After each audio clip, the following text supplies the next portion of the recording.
Here.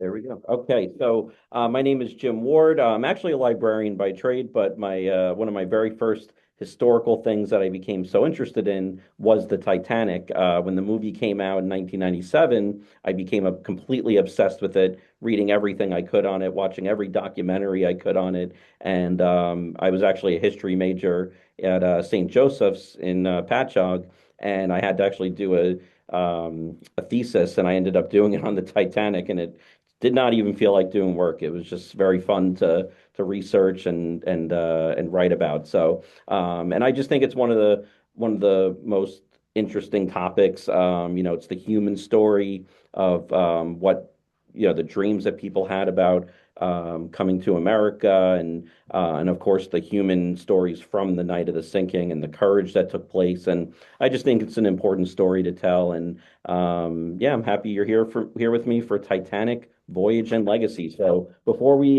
jump to the night of the sinking, we're going to look at things related to how ships got so big so quickly and the different competition between shipping lines at the time. So let's get started. So in the late 19th century, there was intense competition between shipping lines to produce bigger and better ships. The race for the Atlantic passenger trade began when Thomas Ismay purchased the White Star Line in 1869. Up until then, the Cunard Line had been the ruler of the seas. 4 years later, White Star's Baltic set the eastbound Atlantic speed record, and for the next 20 years, White Star consistently rivaled and outperformed the Cunard Line. Each would introduce a new ship with the latest technology, but in 1889, White Star launched the Teutonic and the Majestic, which were the first ships with no sails, leaving its decks open, spacious, and uncluttered. There we go. In the 1890s, the Germans entered the race, and by the turn of the new century, there was growing immigration to North America.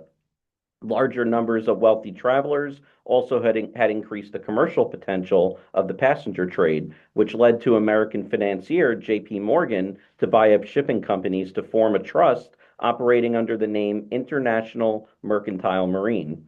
To cripple lines financially so he could purchase them, he lowered his third class tickets to just £2 a ticket. White Star actually was swept up by Morgan in 1902 after Harland and Wolff, the company that built White Star ships, pressured Ismay into accepting Morgan's offer. And this created a consortium that was large enough to crush both the Cunard and the German lines. Bruce Ismay, who was the son of Thomas Ismay, retained his position as director of the White Star Line, but was also made chairman and managing director of the International Mercantile Marine. Morgan believed in combining all shipping companies into a consortium so that price rates for travel on ships were fixed.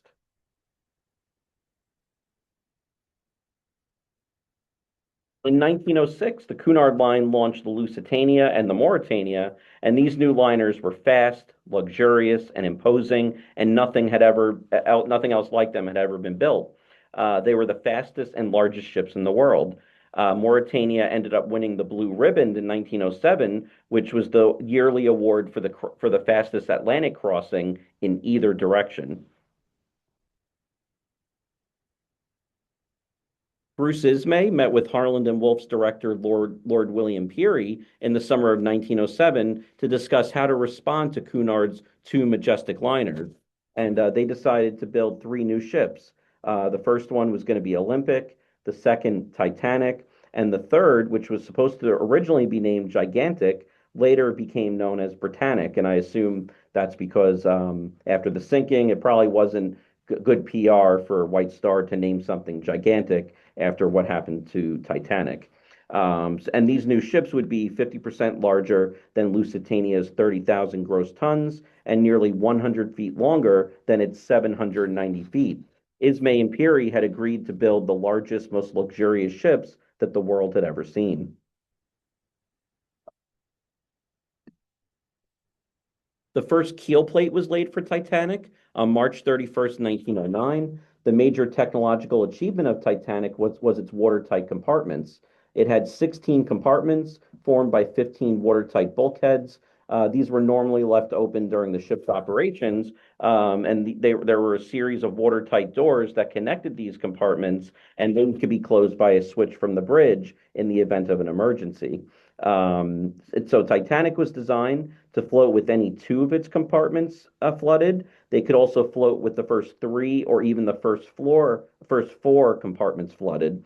But the ironic thing with the watertight compartments was that they were not topped off with watertight tops. So when the ship hit the iceberg and the water came rushing in, the water kind of went into one compartment and like an ice cube tray just went flowed into the next and the next until the ship eventually went under. Titanic also boasted a double bottom, which was 7 feet deep. The outer skin prevented water from getting into the inner skin, and these features led the authors of the prestigious British journal Shipbuilder to declare the new ship, quote, practically unsinkable. There was a quote from a passenger named Eva Hart. She was 7 at the time when she was on the Titanic, and she remembers her mother saying, to say a ship is unsinkable is flying in the face of God. So it was kind of talking about that arrogance at the time where the man thought he could build anything and outdo nature. And, so the thing about being unsinkable was that, people thought that they could beat nature, and that's what the quote was about. Titanic had 10 decks on the Titanic.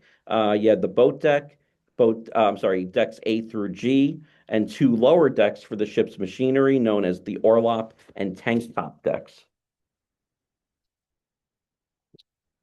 Titanic was launched on May 31st, 1911, to much fanfare, and during its brief time in the water, it traveled about 1,800 feet at 12 knots before being brought to a halt. For the next 10 months and several million man hours, installation of machinery and completion of Titanic's interiors was conducted. Upon completion in 1912, Titanic was the largest ship in the world with a gross tonnage of 46,328, which was a little larger than her sister ship Olympic and 50% larger than any other ship in operation at the time. And her maiden voyage was set for April 10th, 1912. In addition to the ornate decorations, the Titanic featured an immense first-class dining saloon, four elevators, and a swimming pool. It also had the famous grand staircase with the glass dome, which, if you've seen the movie, you know how beautiful it looked. Its second-class accommodations were comparable to first-class features on other ships, and its third-class offerings, although modest, were still noted for their relative comfort. So the stage was set for Titanic's departure on its maiden voyage. It was set to leave Southampton, England on Wednesday, April 10th, 1912. Passengers made their way to Southampton in boat trains or in the newest mode of transportation at the time, the automobile. By 10 a.m., the first of the paying passengers made their way aboard, mainly British passengers and others whose departure on other ships were delayed due to a coal strike at the time. Titanic, and this is an interesting stat, Titanic needed 650 tons of coal per day to fire its 159 furnaces that heated 29 boilers. So you can imagine how much coal was in the bowels of that ship. It must have been unbelievable. And two White Star liners trips were canceled, and Titanic commandeered its coal. But the real push of passengers came to Southampton in the boat train from London. People and luggage were moving here and there on the docks. Many simply stood still for a few minutes, just taking in the great ship and its four funnels. First, second, and third class passengers located their gangways, and they began boarding the ship. At noon, Titanic began its voyage to New York with 2,200 souls on board, including crew. The scene at Southampton was one of celebration. Passengers lined the rails and waved at onlookers who cheered the departure of the new enormous ship. Titanic began its glide toward the River Test, and as it proceeded, another liner, the New York, was moored 80 feet away from Titanic. And as Titanic's bow came even with the New York, the massive ropes holding the New York suddenly snapped. So, stern first, the New York began to move directly toward the side of the Titanic. And as the smaller liner moved dangerously close, the Titanic's port propeller gave a sudden surge to wash the Titanic, I'm sorry, to wash the New York away from hitting the Titanic. The New York missed by only a few feet before she glided forward, her stern moving along Titanic's port side and finally swinging out and away as Titanic came to a stop just in time. One passenger remarked, quote, "That's a bad omen for a start." By nightfall on April 10th, Titanic arrived at its next port of departure in Cherbourg, France, where its richest passenger, John Jacob Astor, had come aboard. There was a lot of gossip at the time about Astor's divorce and his subsequent marriage to a much younger, beautiful woman. The next day, Titanic arrived for its final port of departure at Queenstown, Ireland, to pick up its final passengers and begin its journey across the Atlantic. And Titanic's reputation had attracted a who's who of the Gilded Age. You had Benjamin Guggenheim, John P. Thayer, who was the president of the Pennsylvania Railroad, Sir Cosmo Duff Gordon and his wife Lucille. She was a successful dress designer for fashionable New York and London society. Scotland's Countess of Rothes, Charles Hayes, railroad tycoon. There was presidential advisor Archibald Butt, Mr. George Widener, the heir to the largest fortune in Philadelphia, and of course, you had Mr. and Mrs. Isidore Straus, who were the co-owners of Macy's. So you had 300 luminaries who paid hundreds to thousands for a one-way passage to New York. And the net worth of the wealthy aboard, if you can believe it, 500 million dollars among those 300 people. So J.P. Morgan, though, he was supposed to go on the trip, and he actually had to cancel at the last minute. And the captain of Titanic was Edward John Smith, who was about to retire and spend time with his wife and teenage daughter. He was a very respected captain. He was known as the millionaire's captain. In fact, many people wouldn't sail on a ship unless he was the captain of that ship. He was very popular amongst the wealthy financiers and prominent members of society who frequently traveled his ships. There was actually a quote from him from May of 1907 where he was talking about his career. And this is the quote. When anyone asks me how I can best describe my experience in nearly 40 years at sea, I merely say uneventful. I never saw a wreck and have never wrecked, nor was I ever in any predicament that threatened to end in disaster of any sort. You see, I am not very good material for a story. And the ironic thing was that he had actually then captained the Olympic after Olympic was built, and he was the captain at the time when it collided with the HMS Hawk, which tore a gash in its side that needed repairs at Harland and Wolff. And then you had Thomas Andrews. He was a designer at Harland and Wolff, and he was on the maiden voyage. He was the nephew of Lord Peary. He, more than anyone, was responsible for turning Peary's and Ismay's vision into reality. He was universally popular and an extraordinarily hard worker. Andrews came along on Titanic's maiden voyage to monitor her effectiveness and plan any modifications that may be necessary. And he already had some changes in mind based on his experiences on board the Olympic. On Friday, April 12th, passengers were beginning their first full day at sea and were already in the rhythm of shipboard life. Friendships were formed and acquaintances renewed. Passengers explored the new ship, whose luxury was a common topic of conversation. Even third class, while not as luxurious as first and second class, the accommodations were comfortable, except for the fact, and this is crazy to me, there were only two bathtubs for the more than 700 steerage passengers, if you can believe it. So I cannot imagine being in third class and you have to wait that long to probably use a bathtub. But the voyage was made even more pleasant by the beautiful weather. All day Friday was clear, and the ship remained perfectly steady as she sailed across the Atlantic. By the next morning, the Titanic had neared the mid-Atlantic. On Saturday, April 13th, Mrs. Elizabeth Lyne stopped for coffee in the reception room on D deck. Soon after she sat down, Captain Smith and Bruce Ismay sat at a table just a few feet away from her. She could hear their conversation, but wasn't really too interested until talk of the last day's run began to pique her interest. She heard them talk about how the ship had gone 458 miles from April 11th to April 12th, and then 519 miles from April 12th to 13th at that point. She heard Ismay discussing how each day's run was better than the last, and then she heard him say, "We will beat the Olympic and get into New York on Tuesday." And this is the moment where it kind of shows that Ismay was pressuring Captain Smith to increase Titanic speed. And the reason for that was he wanted to beat the Olympics maiden voyage record for crossing the Atlantic. Many historians have said that they don't believe that Titanic could have beaten the record. But nevertheless, this does show that he was urging Captain Smith to increase speed, and this was just before they encountered ice, and that actually brings us to the ice warnings that were received on that fateful Sunday, April 14th. So Titanic's Marconi wireless room was repeatedly warned of ice on Sunday, April 14th, from nearby ships that there was ice in their path.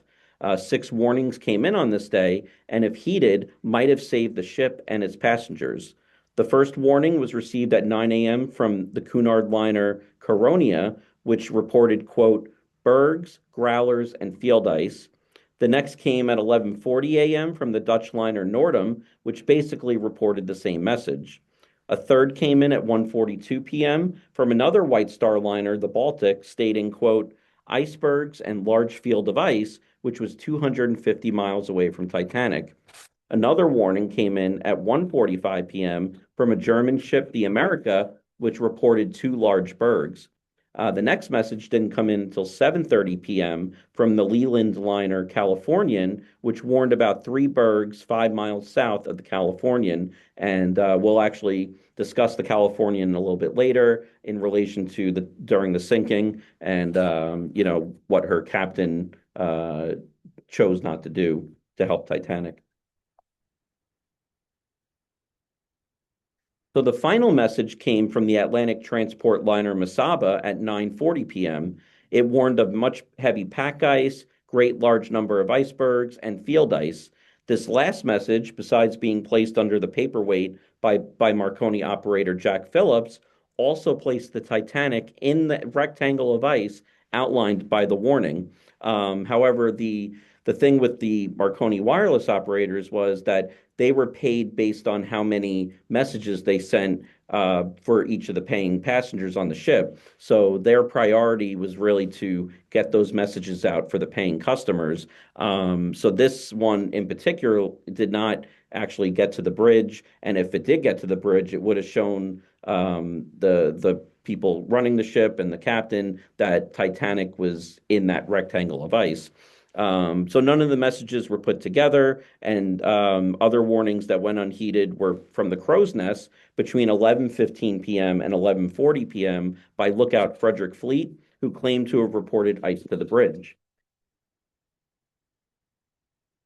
At 11:40 p.m., Frederick Fleet and Reginald Lee up in the crow's nest saw a dark shape in the distance. Realizing it was an iceberg, Fleet rang the bell 3 times and called the bridge. Sixth Officer Moody picked up the phone saying, "Yes, what do you see?" To which Fleet responded, "Iceberg, right ahead." So the engines were ordered full astern, which is reversing the engines in hopes that the ship would slow down and miss the iceberg. And Quartermaster Hitchens at the wheel was told to turn hard to starboard. For the next 37 seconds, the crew watched and hoped Titanic would turn. It did, but then there was a grinding noise. The ship had struck the iceberg. There was no 300-foot gash that was caused by the iceberg, but rather the berg caused the steel hull plates to buckle and rivets to pop, allowing great volumes of water to flow into the ship. And in reality, it was only 12 to 13 square feet of damage that sank the Titanic. The ship's first six watertight compartments were compromised and damaged. Captain Smith sent for the carpenter to sound the ship. Thomas Andrews also went to inspect the ship's damage. He came back to deliver the bad news to Captain Smith that the ship would founder and it would last an hour, maybe two at the most.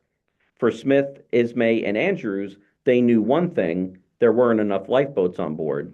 And this was for 2,200 people, keep in mind, due to outdated British Board of Trade regulations for vessels over 10,000 tons. Keep that in mind. Titanic was over 40,000 tons. This required vessels of over 10,000 tons to have a minimum of 16 boats with a capacity of 5,500 cubic feet, plus rafts and floats equal to 75% of the lifeboat capacity. So, what does that all mean? So, this meant that the 46,328 ton Titanic, which could carry a maximum of 3,511 passengers and crew, was only required to carry boats for 962 people. And White Star exceeded this by including four collapsible boats, making room for 1,178, but this was still only a third of what the ship could hold. And Alexander Carlisle of Carland and Wolff, he thought more boats were needed. The original design for the ship called for 48 boats. They had actually hired the Welland Company to design special davits for launching the extra vessels. However, Ismay pushed for the original number of 20, and Carlisle didn't press the issue. The ship actually could hold a total of 64 boats, but deck space was preferred over the clutter of boats. Okay, so Captain Smith ordered his Marconi wireless operators, Jack Phillips and Harold Bride, to send out distress calls, one of which reached the Carpathia, but it would take that ship 3 hours for it to reach Titanic.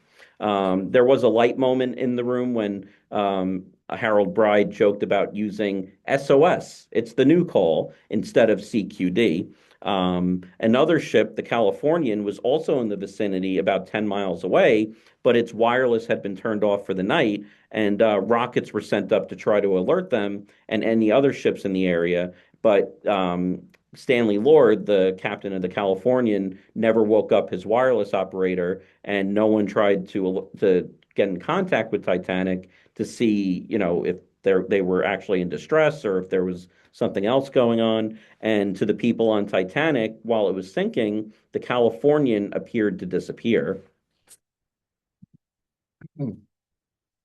And while the distress calls were being sent out, the lifeboats began to be launched with orders of women and children first. The problem was exacerbated by lifeboats being launched well below capacity because crewmen worried that the davits would not be able to support the weight of a fully loaded boat. Titanic had actually canceled its scheduled lifeboat drill earlier that day, and the crew was unaware that the davits had been tested in Belfast. Lifeboat number seven, just to give you an idea of how many people left on some of these early boats, lifeboat number seven, which was the first to leave Titanic, held only 27 people, though it had space for 65. Another only left with 12 people. And at 1:20 a.m., six lifeboats left. None of them filled to capacity. And third class passengers reportedly were not allowed in first or second class areas while the ship was sinking, but it has also been said that many crewmen attempted to guide these people to the lifeboats. Many women did not want to leave their men, so crew led both men and women up to the boat deck. But men in other instances were prevented from accessing the boat deck, although women were still allowed. Gates leading from the well deck to the second class areas remained locked, and some men were forced to crawl along the cranes to the higher decks. And it seemed that there was kind of not a uniform order on the ship of who was allowed up or who was allowed in the lifeboats. In fact, from what I've read, it sounds like on one side of the ship, they were letting women and children in the lifeboats, but on the other side, they were letting anybody in. So there wasn't any uniform order stating who can go in, and I guess that translated down even to who could come up to the first and second class areas. So most of the losses on Titanic were from third class, where less than a quarter of them survived. A high proportion of women and children in third class were lost, including all the large families on Titanic. And by the time men were allowed up from the well deck, most of the boats had already left. Okay, so there were many courageous acts that occurred in the 2 hours and 40 minutes from when the ship hit the iceberg to when it sank. Men said goodbye to their wives and children, telling them they'll see them in New York. Colonel Archibald Gracie assisted many women into the lifeboats while remaining behind as the ship sank. And then you had Benjamin Guggenheim, who had stated that he wouldn't get into a lifeboat instead of a woman or a child being put in that boat. And he declared, someone reported him saying, quote, "We've dressed up in our best and are prepared to go down like gentlemen." And then you had John Jacob Astor, who assisted his wife Madeline into a lifeboat and remarking that she was pregnant, asked if he could accompany her. He was refused entry, although he did manage to kiss her goodbye just before the boat was lowered away. And although offered a seat on account of his age, oh, let me go to the next one, sorry. There you go. Although offered a seat on account of his age, Isidor Straus refused any special consideration, and his wife Ida would not leave her husband behind, saying to him, quote, "We have lived together for many years. Where you go, I go." And the couple, I've heard two different things. They retired to the cabin, to their actual cabin, and perished together. But I've also heard that they went and sat on some deck chairs and were just swept up as the water reached them and they perished from there. So, but whatever way that they perished, they were together.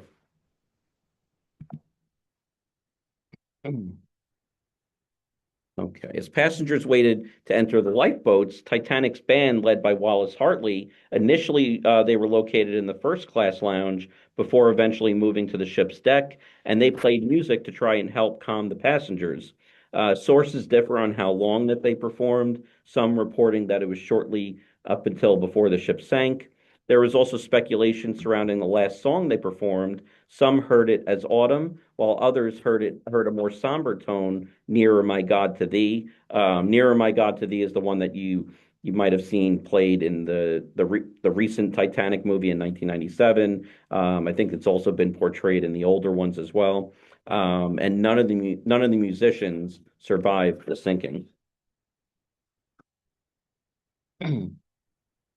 Titanic's lights went out at 2:18 a.m. on April 15th, 1912, and then the ship broke in half between the third and the fourth funnel. And as the bow sank to the ocean depths, it pulled the stern so that it was vertical in the air, holding in that position for a few minutes and then eventually sinking itself. Chief Chef Charles Joggin said he just stepped off Titanic as it went underwater without even getting his head wet. And so I guess they were all worried about the dreaded suction that might occur when Titanic went under, but he said he just went right into the water. Nothing got wet on his head, and I guess it just went right under easily. So there's different theories about the breakup of the ship, and I actually did email Titanic Historical Society in Massachusetts and also the British Titanic Society just to get their opinions on what the angle might have been and how it might have occurred. So, Titanic Historical Society, they said, let's see, it shows that the stern rose as high as 30 degrees from the horizontal before the ship's lights failed and the breakup occurred. They say that survivor Elmer Taylor, who had a technical background, specifically mentioned seeing this 30-degree angle, and survivor Amelia Brown drew a diagram depicting that same angle. It would appear that Titanic's submerged bow section eventually broke away from the floating stern because Frank Prentice, who was perched on the upright stern section while it was sinking, could feel the stern bobbing up and down in the water, something that could not have happened if the submerged bow section was still weighing it down from beneath the ocean surface.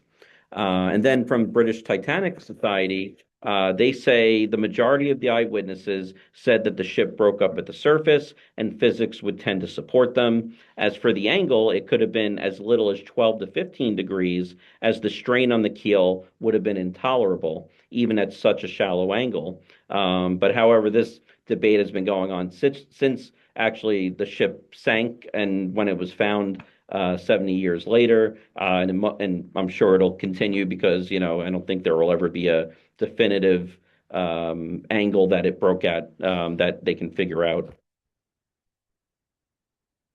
Captain Smith was last seen on the bridge of the ship as it sank, although there were reports that he was seen in the water trying to bring a baby to a lifeboat.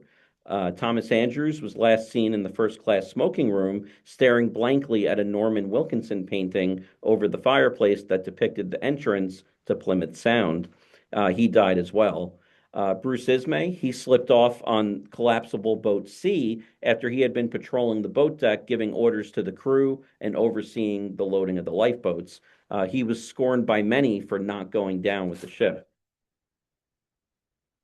And then Molly Brown, she is a fantastic person. I don't know if any of you are familiar with Molly Brown, but she was actually helping passengers into the boats before being forced into boat six, and she implored its crewmen to turn back for survivors. They refused, fearing that they would be swamped by the desperate people trying to escape the icy seas. When the ship went down and they were all freezing, boats numbers 6 and 16 were tied together, and Brown urged the people to row to keep them warm, despite the objections from Quartermaster Hitchens, who also would not allow them to go back to pick anyone up. Despite Hitchens' objections, Brown succeeded in untying the two boats so people could row to keep warm. Brown had threatened to throw Hitchens overboard, which apparently he took very seriously. Many lifeboats did not return out of fear that they would be capsized by those in the freezing water. Her acts of heroism, though, which made news, earned her the nickname the unsinkable Mrs. Brown. After the ship sank, all that was heard was the nearly 1,500 people crying for help in the water. Within 40 minutes of the ship sinking, those cries and sounds of people struggling in the water ceased. Fifth Officer Lowe then rounded up boats to be tied together and had passengers from his boat, number 14, move to the ones that he just rounded up. Lowe intended to take boat 14 back to try to pick up any swimmers, but he was only able to pick up four who were still alive, one of which passed away within a few hours. And then on overturned collapsible B, it became overturned as crewmen were trying to release the boat. It fell, and before it could be righted, it was swept off Titanic, and it became overturned. Some 30 men found safety on the still overturned lifeboat, including wireless operator Harold Bride and Second Officer Charles Lightoller. You also had Colonel Archibald Gracie on this, and also Chef Joggin, the one who, when Titanic went under, didn't even get his head wet. The men would later be taken aboard boats numbers 4 and 12. The Carpathia, which had been 58 miles away from Titanic, arrived at around 4:30 a.m. It took over 4 hours to get all the survivors aboard, and during the survivors' stay on the Carpathia, crew members and passengers of the ship attempted to make Titanic survivors as comfortable as possible, giving up blankets, staterooms, food, and beverages. Captain Arthur Rostron held a Thanksgiving service for the survivors and a memorial service for the deceased. The captain said he saw no signs of wreckage, bodies, or other survivors, and as a result, many of these people in the water froze to death. And out of the more than 2,200 passengers and crew, over 1,500 souls were lost on the Titanic. And two inquiries in America and Britain were held to determine why this disaster took place and what could be done to prevent this in the future.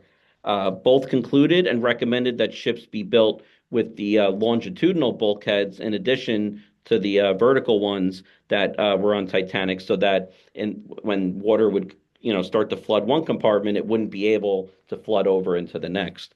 The American one stated that no ship, excuse me, no ship with 50 or more people leaving a U.S. port can leave without having a 100-mile range of wireless.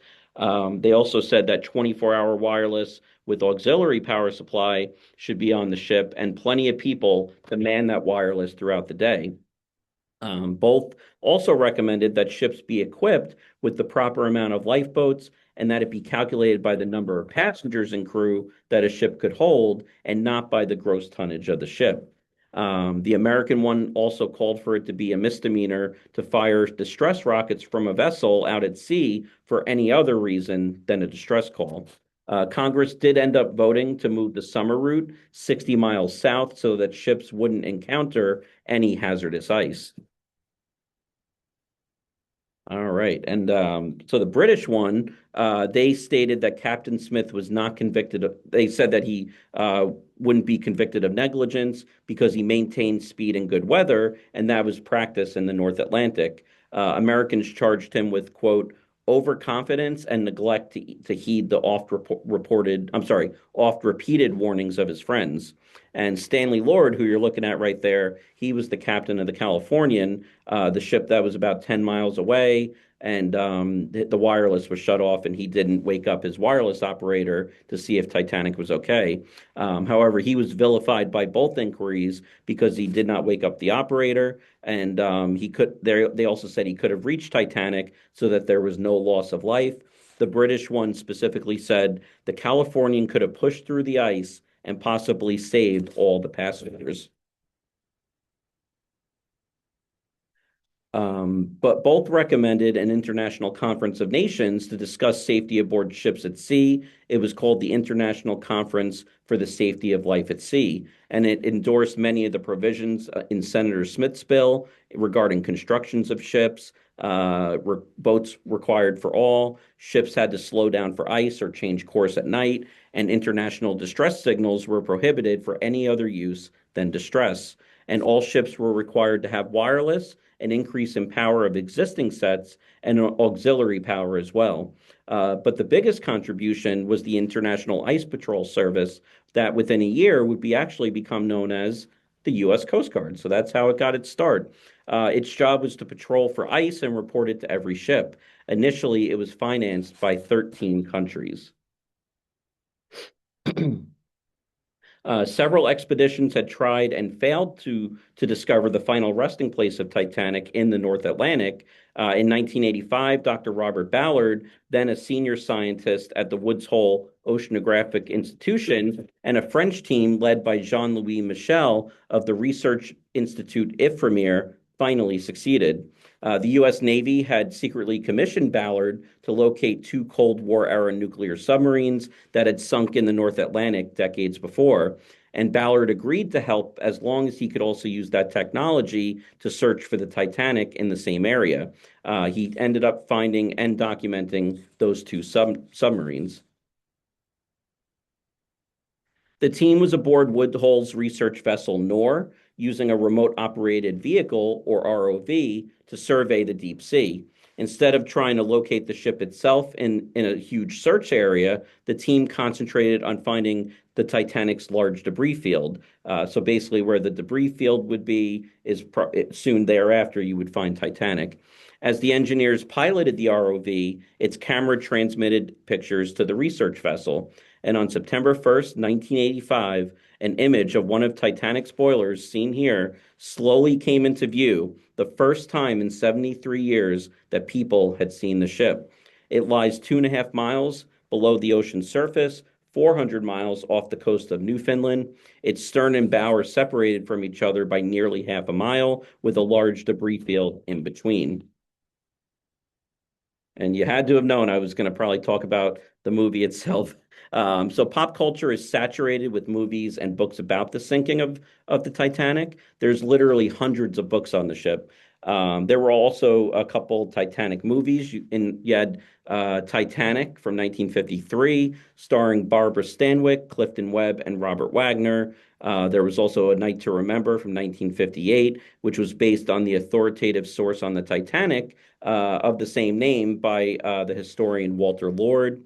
This one starred Kenneth More and Honor Blackman. The thing about these two movies was that they did not show the ship breaking apart at the surface. They just kind of showed it going down at an angle and then slowly going underneath the waves. So that those two did not show the breakup.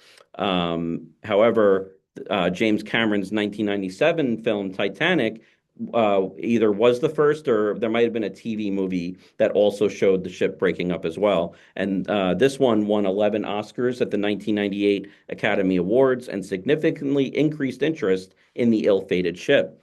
There was also a Broadway play as well in the 1990s. I actually went and saw that. I remember it very well. I remember a part where the ship is sinking. You're seeing the stern, and people are kind of on the stern belting out a song, and it was kind of interesting how they portrayed it. But it was a very good play.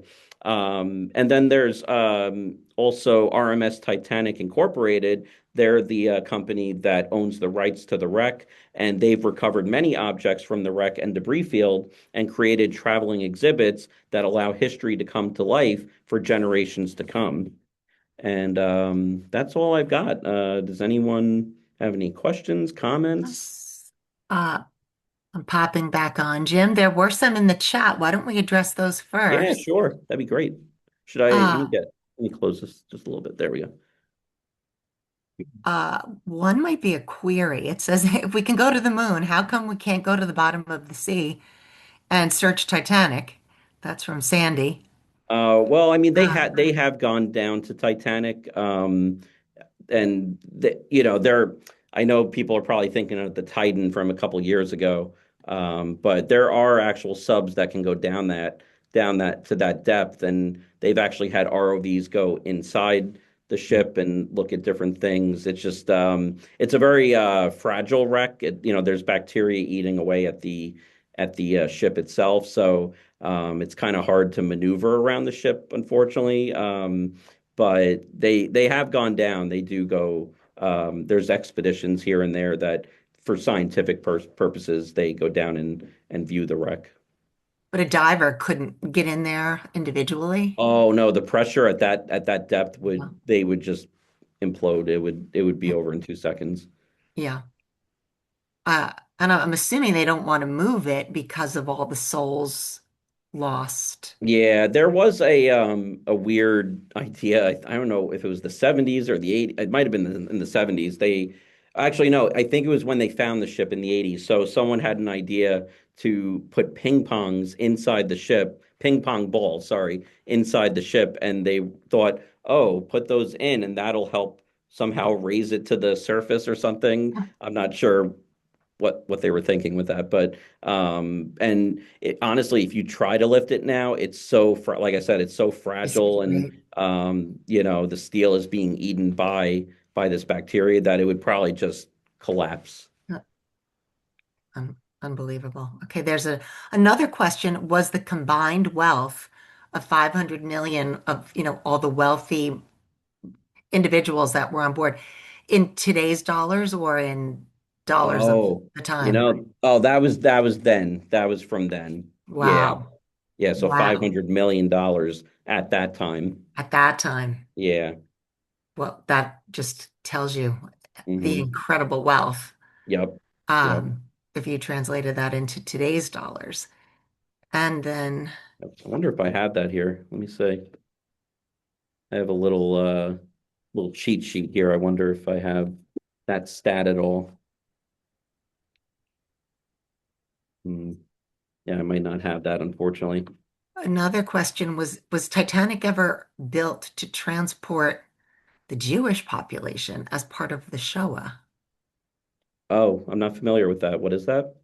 I don't know. I'm just Oh, reading the yeah. question. Sorry, I'm not familiar with that, unfortunately. No, I don't know either.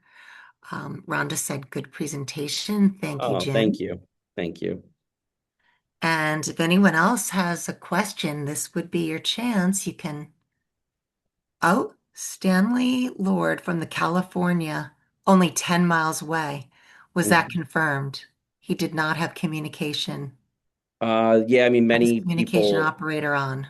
Yeah, I mean, many the officers on Titanic and passengers on Titanic saw that ship, and you know, I think the officers probably know how to. I'm just thinking they said 10 miles based on their experience at sea, and they kind of know how far something probably is. So 10 miles is what is always reported. And yeah, unfortunately, Captain Lord didn't wake up his wireless operator to see if the rockets going up were for distress or not. Mm, wow. Um, let me see.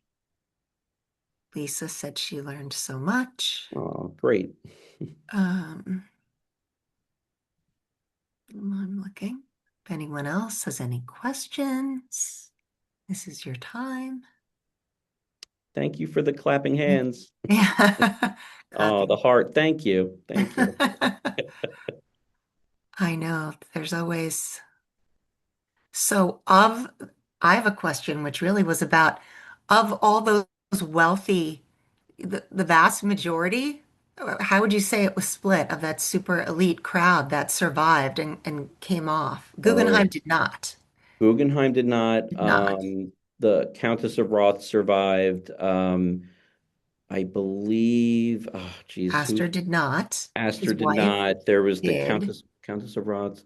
Um, there's the two I'm trying to think of. I can't. Well, the Maiden Isidore Strauss. and Ida Strauss, they perished They as did well. not. Oh. Yeah, I mean, sadly enough, I mean, a lot of them might have perished, unfortunately, if they were a man and they were not allowed into the lifeboat, that definitely Mhm. contributed to them, whether they survived or not.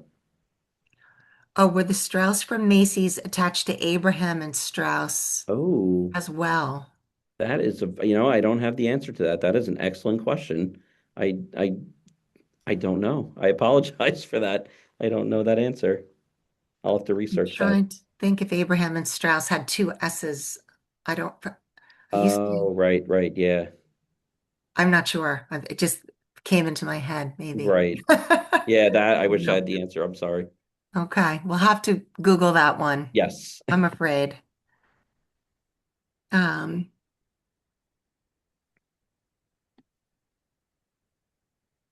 okay. Um, I think that's it, Jim. All right.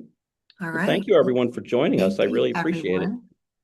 everyone. Thank you. We'll see you soon, Jim. Have a Oh, good there day. was one more question it Oh, looks one like. more. Were there any other were any of the other ships that did not assist with the rescue hold any accountability for failing protocol? Um, well, I think California was the closest one, and I think the others might have been too far away at that moment, and Carpathia was the closest. So they were really the only ones that I think at the time were able to come the fastest to help rescue the passengers. But there was no repercussions for the California. As far as I know, I mean, Stanley Lord, he was, like I said, he tried to clear his name until the day he died, and people still vilified him for not going to the rescue of Titanic, unfortunately. So yeah, he was not convicted of anything, not jailed or anything, but he Court definitely of his public life changed opinion. after that. Yeah, his Yeah, reputation. yeah, understood. Oh, okay, Thank you so much. okay. All right, Jim. I think it's it. All right. Okay.